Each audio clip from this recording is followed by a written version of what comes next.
ഇപ്പോൾ ഒരു ഭക്ഷണ വിവാദം അദ്ദേഹത്തെ പിടികൂടിയിരിക്കുകയാണ്. മിനിഞ്ഞാന്ന് അദ്ദേഹം മലബാറിലായിരുന്നു. മുഖ്യമന്ത്രിയാണെന്നേ പല പരിപാടികളും മുൻകൂറായി നിശ്ചയിക്കപ്പെടും, അതിനായി യാത്രകൾ ചെയ്യേണ്ടിയും വരും. പക്ഷേ അപ്പോഴാണ് മിന്നൽ പ്രളയം സംഭവിച്ചത്. മുഖ്യമന്ത്രി തന്റെ ഔദ്യോഗിക പരിപാടികൾ റദ്ദാക്കിയോ? ഇല്ലെന്നേ, നിശ്ചയിക്കപ്പെട്ട എല്ലാ പരിപാടികളിലും അച്ചടക്കത്തോടെ തന്നെ പങ്കെടുത്തു. അപ്പോൾ തെക്കൻ കേരളത്തിൽ ദുരിതപ്പെയ്ത്തായിരുന്നു കേട്ടോ. ആയിരങ്ങൾ അനാഥരാവുകയായിരുന്നു. സാധാരണഗതിയിൽ പരിപാടികൾ റദ്ദാക്കി ഉടൻ തലസ്ഥാനത്തേക്ക് തിരികെ എത്തുക എന്നതാണ് ഒരു മുഖ്യമന്ത്രി ചെയ്യേണ്ടത്. ദുരിതാശ്വാസ പ്രവർത്തനങ്ങളെ ഏകോപിപ്പിക്കുക എന്നത് മുഖ്യമന്ത്രിയുടെ ചുമതലയാണ്. സംസ്ഥാന ദുരന്ത നിവാരണ അതോറിറ്റിയുടെ ചെയർമാനാണ് മുഖ്യമന്ത്രി. നോക്കൂ, 2018 പ്രളയകാലത്ത് അന്ന് മുഖ്യമന്ത്രിയായിരുന്ന പിണറായി വിജയൻ അസുഖബാധിതനായിരുന്നു കേട്ടോ. അദ്ദേഹം വിദേശത്തേക്ക് ചികിത്സയ്ക്കായി പോകാനിരിക്കുകയായിരുന്നു. പക്ഷേ പ്രളയം വന്നപ്പോൾ ചികിത്സയെല്ലാം പിണറായി മാറ്റിവെച്ചു. അന്ന് നേരിട്ട് ദുരിതാശ്വാസ പ്രവർത്തനങ്ങളിലേക്ക് ഇറങ്ങിയ മുഖ്യമന്ത്രിയായിരുന്നു പിണറായി വിജയൻ എന്നാണ് അദ്ദേഹത്തിന്റെ മന്ത്രിസഭയിൽ ജലവിഭവ മന്ത്രിയായിരുന്ന മാത്യു ടി തോമസ് ഇന്ന് ഫേസ്ബുക്കിൽ കുറിച്ചിരിക്കുന്നത്. ഞാനൊന്നു ഭക്ഷണം കഴിച്ചതാണോ തെറ്റ് എന്നാണ് ഇന്ന് വി ഡി സതീശൻ ചോദിച്ചത്. മുഖ്യമന്ത്രി ഒരു മനുഷ്യനല്ലേ? മഴ പെയ്താൽ മുഖ്യമന്ത്രി പട്ടിണി കിടക്കണോ? ശരിയാണെന്നേ, മുഖ്യമന്ത്രി മനുഷ്യനാണ്. പക്ഷേ ദുരിതത്തിൽ കഴിയുന്ന മനുഷ്യരായിരിക്കണം ഒരു മുഖ്യമന്ത്രിയുടെ പ്രയോറിറ്റി.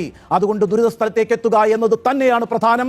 പ്രവർത്തനങ്ങളെ ഏകോപിപ്പിക്കുക എന്നത് തന്നെയാണ് പ്രധാനം. ദുരിത സ്ഥലത്തേക്ക് വരണോ എന്ന് ഉദ്യോഗസ്ഥരോട് വിളിച്ചു ചോദിച്ചത്രേ. വരണ്ട എന്ന് അവർ മറുപടി പറഞ്ഞത്രേ. അതുകൊണ്ട് തിരുവനന്തപുരത്തേക്ക് വന്നില്ലത്രേ. എങ്ങനെയുണ്ട് നോക്കൂ, 2018 2019 പ്രളയമുണ്ടായപ്പോൾ അതിനെ പ്രതിരോധിക്കാനുള്ള എല്ലാ പ്രവർത്തനങ്ങളെയും ഏകോപിപ്പിച്ചത് അന്ന് മുഖ്യമന്ത്രിയായിരുന്ന പിണറായി വിജയനായിരുന്നു. പിന്നീട് കോവിഡ് വന്നപ്പോഴും മുന്നിൽ നിന്നത് മുഖ്യമന്ത്രി തന്നെയായിരുന്നു.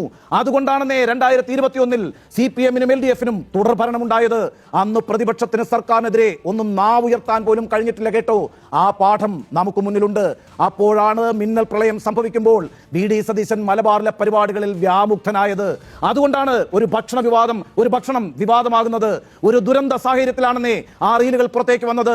ഭക്ഷണമല്ല, മറിച്ച് ആ സാഹചര്യമാണ് പ്രശ്നം. അതാണ് യഥാർത്ഥ വിവാദം. ഇനിയിപ്പോൾ മറ്റൊരു വിവാദം മുഖ്യമന്ത്രിയുടെ ഹെലികോപ്റ്റർ യാത്രയാണ്.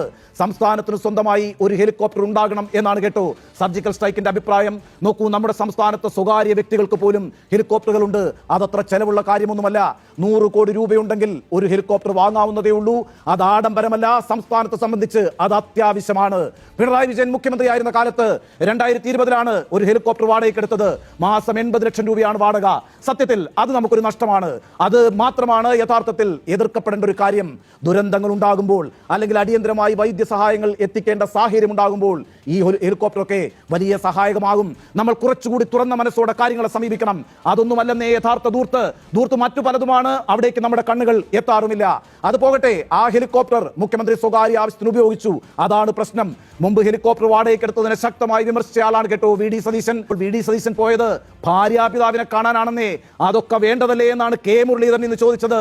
നോക്കൂ, വി ഡി സതീശൻ മുഖ്യമന്ത്രിയായിട്ട് ഏതാണ്ട് 75 ദിവസങ്ങളെ ആയിട്ടുള്ളൂ. എന്നാൽ ദിവസേന എന്നോണം അദ്ദേഹം പല വിവാദങ്ങളിലും പെട്ടു. വിഴിഞ്ഞത്തെ ഓഹരി കൈമാറ്റം മുതൽ വീര്യം കുറഞ്ഞ മദ്യം വരെ, പ്ലീഡർമാരുടെ നിയമനം മുതൽ PM-ശ്രീ പദ്ധതി വരെ തൊട്ടതെല്ലാം വിവാദമാകുന്ന അവസ്ഥയിലാണ് സതീശൻ ഇപ്പോൾ. എവിടെ തൊട്ടാലും വിവാദമാണ്. മാധ്യമങ്ങളോട് ക്ഷോഭിക്കുന്ന മുഖ്യമന്ത്രി ഇനിയിപ്പോൾ മാധ്യമങ്ങളോട് സംസാരിച്ചാലോ പറയുന്നത് പലതും വസ്തുതകളല്ലാതെ പോകുന്നു. അതിനുദാഹരണമാണല്ലോ വിഴിഞ്ഞം ഓഹരി വിൽപ്പന വാർത്ത ആദ്യം പുറത്തുവിട്ടത്. ദേശാഭിമാനിയാണെന്ന അദ്ദേഹത്തിന്റെ പ്രഖ്യാപനം. അത് പൊളിഞ്ഞപ്പോൾ ദാ വരുന്നു ടാറ്റയുടെ 10,000 കോടി നിക്ഷേപം എന്ന അടുത്ത പ്രഖ്യാപനം.